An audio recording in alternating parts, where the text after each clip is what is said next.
All right, good afternoon, Belmont family. I was just on a video chat with many of you working through some math problems and just talking to you about how your week has been going. I hope you've been having a fabulous week too of digital learning.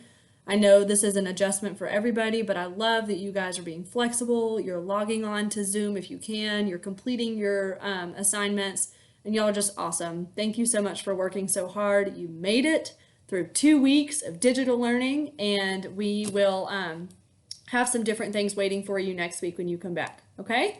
So today we are going to get to read chapter 10 of Louisiana's Way Home. I have to tell you, yesterday I sat in my backyard and I read ahead a little bit because this book is so good. I love it. And I just wanted to see what was coming for you guys so I could prepare you. And it's really good. It gets really, really good. So I hope you're excited. We left off on chapter 9 yesterday where, let's see, where Louisiana met the boy, right? And the boy told her that he could get her anything out of the vending machine that she wanted, okay? And then Bernice came running out of the motel and she was shooing him away. And obviously she knew him and didn't want him around, right? But Louisiana said it was too late. She already believed everything the boy had said, and she wanted him to get things out of the vending machine for her. So looks like she and the boy might be friends. And yesterday I asked you to think about what you thought of the boy so far, just your first impressions, because those might change as you keep going. So just kind of be thinking about that as I'm reading today, if we're introduced to him at all in this chapter again, okay? So chapter 10, here we go. My hopefulness did not last long. It turned out that Granny had paid for only one night at the Good Night Sleep Tight, and at 11 o'clock the next morning, Bernice was knocking at our door saying, "You will pay now, or you will get out. Thank you very much." Her hair was still in curlers. "I am recovering from a traumatic event," said Granny in her new toothless voice. She stood at the door in her nightgown. Her legs were skinny and white. She looked like a troubled ghost. Bernice said, "I have absolutely no interest in hard luck stories. I am interested in you paying for another night, or I am interested in you packing up and leaving. One thing or the other." Granny said, "Very well. I do not have cash, but I do have Louisiana." "What?" said Bernice. "Louisiana," said Granny. "Come here." I went and stood in front of Granny. She put her hands on my shoulders.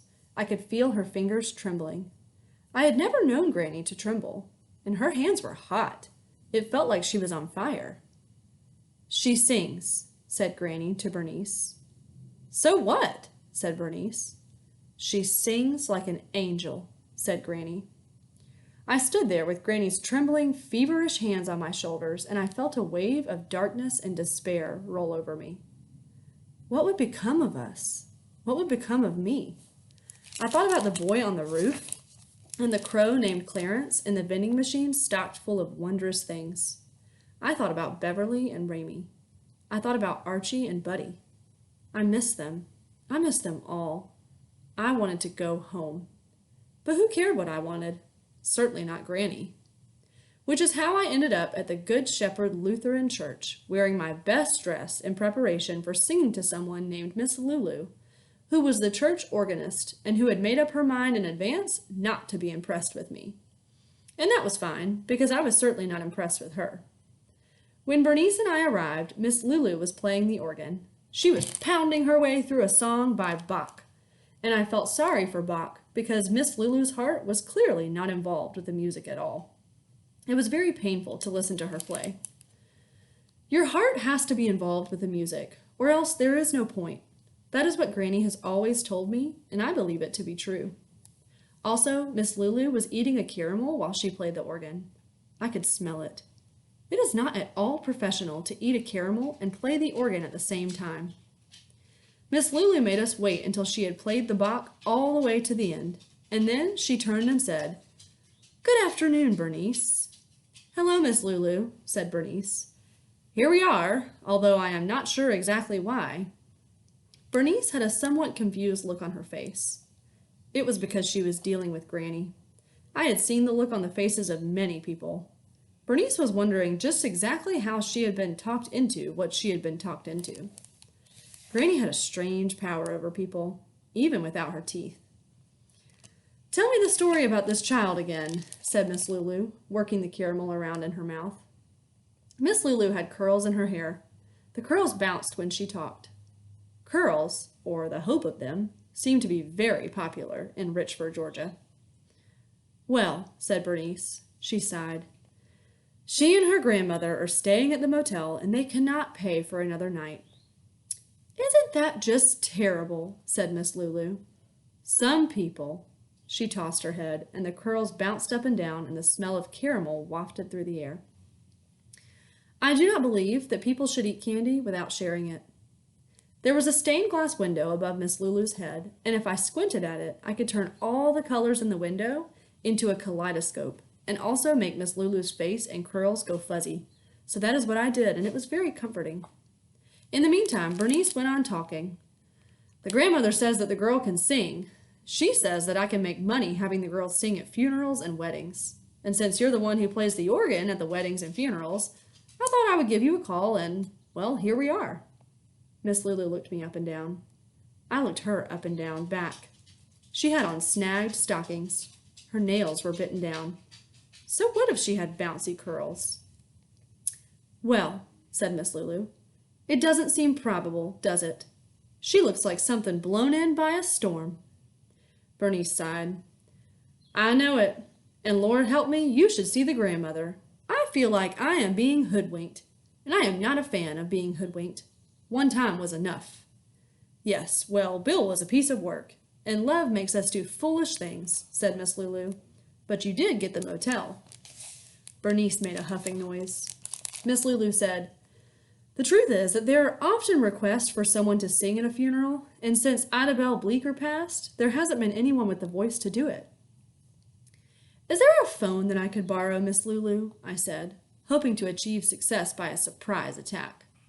I had seen the minister's office on the way into the sanctuary. The door was closed, but there was a sign that said, "Minister's Office, Reverend Frank Obertask, Assistance, Advice, Healing Words." I was not particularly interested in receiving assistance, advice, or healing words, but every church office has a phone. I could go into the office of Reverend Obertask and pick up the phone and call Beverly or Ramey and have them come and get me. "What?" said Miss Lulu. "I need to call somebody," I said. "Ignore her," said Bernice. "She's odd." To me, she said, "We did not come here for you to place phone calls. We came here to see if you can sing." Miss Lulu crashed out a few chords on the organ, and then she said, "We will perform 'Just a Closer Walk with Thee.'" Well, that is a song I know.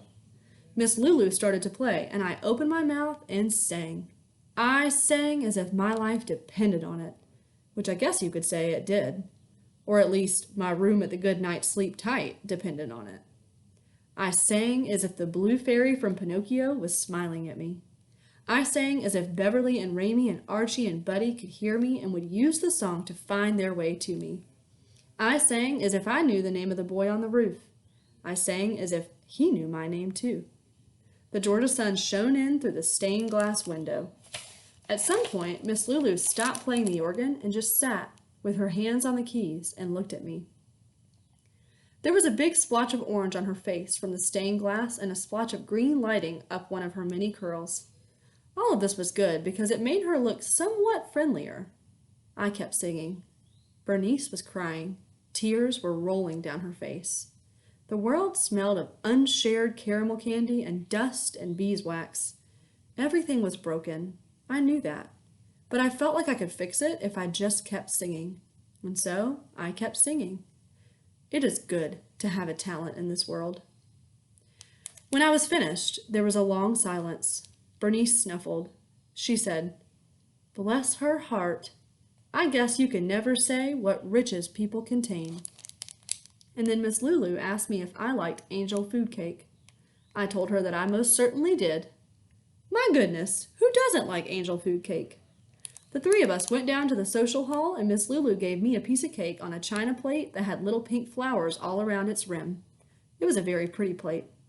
I sat on a metal folding chair that felt cold against my legs, and I ate the whole piece of cake without bothering to talk in between bites.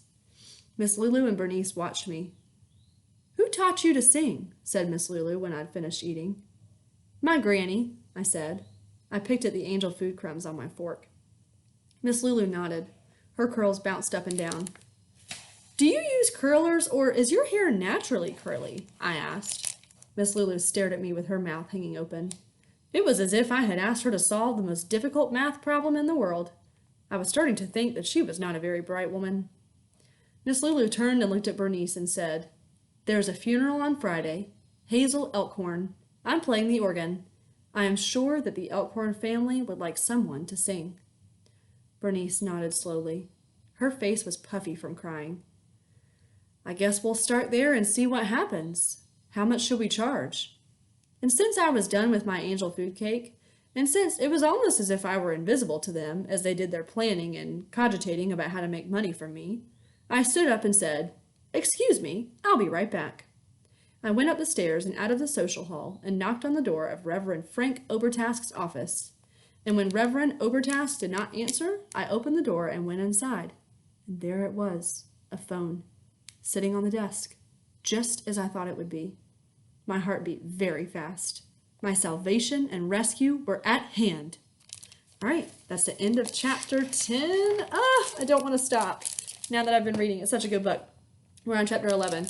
What I'm thinking I might do, if you guys want to, I could record, instead of waiting till Monday to record chapter 11, I could maybe record some tomorrow, right? So we could just keep reading, because I know that you're probably anxious to hear what happens too. So now Louisiana, found herself in this situation where she is supposed to sing for funerals to get money so that her granny and her can stay at the Goodnight Sleep Tight Hotel.